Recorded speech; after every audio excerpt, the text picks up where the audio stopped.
Hello दोस्तों, स्वागत है आपका आप ही के यूट्यूब चैनल फाइनेंस वाला में। तो दोस्तों, बहुत सारे दोस्तों की रिक्वेस्ट पे आज हम आपकी वीडियो लेके आए हैं, जिस पे आप लोगों ने बहुत सारे कमेंट किए थे कि सर इस पे एक वीडियो बनाइए डिटेल में। Old pension scheme versus national pension scheme पे क्या ये देश में फिर से लागू होने जा रही है? ओल्ड पेंशन स्कीम कौन सी स्कीम है ज़्यादा फायदा देने वाली? ये सब चीज़ें इस वीडियो में हम डिटेल में जानेंगे दोस्तों। आपको क्या करना है, वीडियो को लास्ट तक देखना है बिना स्किप किए हुए। आपको समझ में आ जाएगा कि दोनों में से कौन सी स्कीम जो है वो आपके फायदे की है। ठीक है दोस्तों, तो चैनल पे पहली बार आए हैं तो चैनल को सब्सक्राइब कर लीजिए। वीडियो को लाइक नहीं किया तो वीडियो को लाइक कर दीजिए। डिस्क्रिप्शन में आपको हमारे सोशल मीडिया लिंक्स मिल जाएंगे, उनको ज़रूर से ज्वाइन कीजिएगा। तो बिना आपका वक्त गवाए हुए चलिए जल्दी से वीडियो को शुरू करते हैं।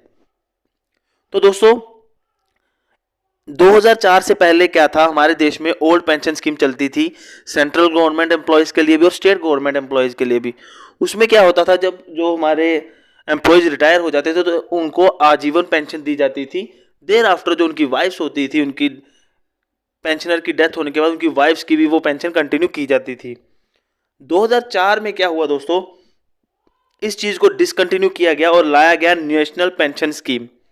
नेशनल पेंशन स्कीम में क्या होता था कि जो एम्प्लॉय है वो अपना कंट्रीब्यूशन देता था स्कीम में, प्लस अगर कोई गवर्नमेंट जॉब कर रहा है तो गवर्नमेंट उसमें अपना कंट्रीब्यूशन देती थी, और अगर कोई कॉर्पोरेट वर्ल्ड में है तो उसका एम्प्लॉयर उसका उसमें कंट्रीब्यूशन देता था। दोनों के कंट्रीब्यूशन से क्या था, एक कॉर्पस बनता था जिसका 60 ईयर्स के बाद 60% एम्प्लॉय को देके बाकी 40% के एन्यूटी बना के उसकी पेंशन शुरू कर दी जाती थी। और जब पेंशनर को कुछ होता था तो वो जो 40% पैसा है वो उसके नॉमिनी को दे दिया जाता है। यह है न्यू पेंशन स्कीम। और फायदेमंद कौन सी है दोस्तों? अगर हम एज ए जेन्युइन इंडिविजुअल की बात करें, हम अपनी बात करें, तो हमें इसमें फायदा दिखता है ओल्ड पेंशन स्कीम में। क्यों? क्योंकि वहां पे कोई कंट्रीब्यूशन नहीं देना है, फिक्स आपकी जो पेंशन है वो मिलेगी। लेकिन इसको देख के अभी रिसेंटली, जैसे कि आपको पता है, चुनावी माहौल बन रहा है, तो काफ़ी सारी स्टेट्स ने जो ओल्ड पेंशन स्कीम है उसको फिर से लागू किया है। इस पे आरबीआई ने भी अपना जो ट्वीट किया है, अपना जो मैसेज दिया है, उसमें ये कहा है कि ओल्ड पेंशन स्कीम अगर लागू की जाती है तो इससे देश पे जो बुरा असर पड़ेगा। क्यों पड़ेगा दोस्तों, वो मैं आपको बताता हूँ। मान लीजिए कि किसी डिपार्टमेंट में मान लीजिए किसी स्टेट ने क्या किया, अपने जो स्टेट गवर्नमेंट एम्प्लॉयज हैं उनको ओल्ड पेंशन स्कीम के तहत उनकी पेंशन शुरू कर दी। उसमें होगा क्या, जैसे ही वो बंदा रिटायर हो जाएगा उससे आउटपुट तो गवर्नमेंट को जीरो हो गया। ठीक है, अब क्या होगा, गवर्नमेंट लोगों के टैक्स से जो पैसा कलेक्ट होता है उससे उनको पेंशन देगी। इससे क्या है, गवर्नमेंट को लॉस होगा। लेकिन अगर न्यू पेंशन स्कीम में वो बंदा है, वो उससे क्या होगा, एक तो उसने अपना कंट्रीब्यूशन दिया उस स्कीम में, प्लस गवर्नमेंट ने भी कंट्रीब्यूशन दिया। वो जो टोटल कंट्रीब्यूशन बना वो कहाँ पे, वो ऐसे नहीं पड़ा रहा, वो इन्वेस्ट हुआ। कहाँ पे इन्वेस्ट हुआ? देश की डेवलपमेंट में इन्वेस्ट हुआ। और जहाँ जब वही पैसा इक्विटी शेयर मार्केट में, कॉर्पोरेट बॉन्ड्स में देश की डेवलपमेंट के लिए पैसा इन्वेस्ट होगा और वहाँ से प्रॉफिट निकलेगा। वो प्रॉफिट निकल के जो फायदा है वो स्टेट गवर्नमेंट जब न्यू पेंशन स्कीम वाले पेंशनर को देगी। इससे दो फायदे हैं, वो जो पेंशन वाला बंदा है उसको भी पेंशन मिलेगी, प्लस जो development of the state government का है तो स्टेट की डेवलपमेंट, कंट्री सेंट्रल गवर्नमेंट का तो कंट्री की डेवलपमेंट।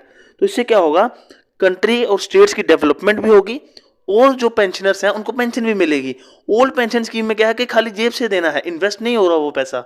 लेकिन न्यू पेंशन स्कीम में क्या है, जो कंट्रीब्यूशन मंथली आ रहा है गवर्नमेंट की तरफ से भी और एम्प्लॉय की तरफ से भी, वो इन्वेस्ट हो रहा है और वही इन्वेस्ट का जो बाद में प्रॉफिट निकल के आ रहा है वही डिस्ट्रीब्यूट किया जा रहा है। तो इससे ओवरऑल डेवलपमेंट हो रही है। ओवरऑल डेवलपमेंट कंट्री की होगी तो क्या होगा, हर एक इंडिविजुअल की भी डेवलपमेंट होगी। इसलिए आरबीआई ने इस पे ये कमेंट किया था। तो मेरे हिसाब से न्यू पेंशन स्कीम जो है वो एक अच्छी स्कीम है। उससे इंडिविजुअल लेवल पे और नेशनल लेवल पे देश का भी, दोनों का तरक्की होगा, इंडिविजुअल का भी और देश का भी। ओल्ड पेंशन स्कीम से क्या है कि सिर्फ और सिर्फ एक तरीके से कर्जा या फिर डेट मान लीजिए या फिर बोझ मान लीजिए गवर्नमेंट पे पड़ेगा, जो कि एक नेगेटिव इंपैक्ट डालेगा देश की इकोनॉमी पे।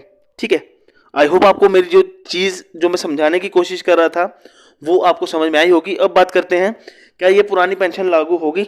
जी नहीं दोस्तों, अभी तक ऐसा कुछ नहीं है। सेंट्रल गवर्नमेंट बिल्कुल भी ओल्ड पेंशन स्कीम को लाने के मूड में नहीं है। न्यू पेंशन स्कीम पे ही फोकस किया जा रहा है। वहाँ पे हो सकता है कुछ अच्छे अच्छे चेंजेस और भी देखने को मिल सकते हैं फ्यूचर में, लेकिन ओल्ड पेंशन स्कीम तो नहीं आने वाली। ये जो कुछ स्टेट्स ने किया है वो वही है कि चुनावी माहौल में ये सब चीज़ें लाई जा रही हैं, लेकिन उनको ये चीज़ देखनी चाहिए कि ओल्ड पेंशन स्कीम से फ़ायदे कम नुकसान ज़्यादा है। ठीक है दोस्तों, तो अभी ओल्ड पेंशन स्कीम के आने का कोई मतलब नहीं है सेंट्रल गवर्नमेंट में। स्टेट गवर्नमेंट में भी सिर्फ चुनावी मुद्दों के तहत कुछ स्टेट्स में ये चीज़ें की जा रही हैं। ठीक है दोस्तों, वीडियो अच्छी लगे, इन्फॉर्मेटिव लगे तो वीडियो को लाइक कीजिएगा, चैनल को सब्सक्राइब कीजिएगा। मिलते हैं दोस्तों नई वीडियो में नई अपडेट के साथ। तब तक के लिए बाय बाय, टेक केयर।